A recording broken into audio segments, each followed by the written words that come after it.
இருக்காது. பார்த்திங்களா, என் பொண்ணு எவ்வளோ அழகாக பண்ணுறா பாருங்கள். பொறுமையாக பண்ணணும் பாருங்கள், எவ்வளோ பொறுமையாக பண்ணுறா. அந்த மாதிரி பண்ணணும். இல்லைன்னு வச்சுக்கோங்களேன், ஓங்கி அடிச்சிங்கன்னா அந்த மிளகு ரூம் ஃபுல்லாக தெரிச்சிடும். அதனால் பொறுமையாக அதை தட்டுறா பாருங்கள். ஒவ்வொரு மிளகாக பொறுமையாக தட்டணும். ரொம்ப ஃபோர்ஸ் கொடுக்கக்கூடாது.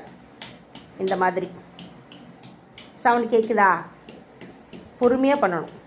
அந்த மிளகுக்கும் வலிக்கக்கூடாது, தட்டுக்கும் வலிக்கக்கூடாது, அந்த மத்துக்கும் வலிக்கக்கூடாது. அந்த மாதிரி நீங்கள் தட்டி எடுக்கணும். வெளியில் சவுண்டே கேட்கக்கூடாது. அந்த மாதிரி நீங்கள் தட்டி எடுக்கணும். இங்கே பாருங்கள், எவ்வளோ அழகாக தட்டிட்டா அந்த நாங்கள் போட்ட அந்த ஒரு 20 மிளகு அழகாக க்ரஷ் ஆயிடுச்சு.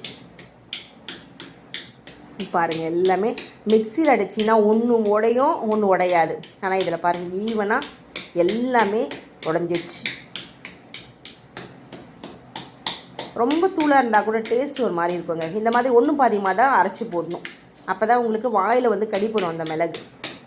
அப்போ நமக்கு சாப்பிட்றதுக்கு டேஸ்ட்டாக இருக்கும். மிளகு வந்து கடித்து சாப்பிட்லாம், ஒன்றாகாது. அந்த காரத்தன்மை நல்லது தான். பாருங்கள், கீழெலாம் இறையவே இல்லை. என் குழந்தை பாருங்க எவ்வளோ அழகாக பண்ணியிருக்கா. தேங்க்ஸ் அச்சல்லாம். போதுடா, அப்படியே காமிச்சிடுறா. போது மத்தி எடுத்துடு. இங்கே பார்த்தீங்களா எவ்வளோ அழகாக இருக்குது. ஒன்றும் பாதியமாக அப்படியே இது போதுங்க. இந்தளவுக்கு போதுண்டா, போதும். அக்கா கிட்டே சொல்லிடு. ஓகே, தேங்க்ஸ் ஃபார் வாட்சிங்.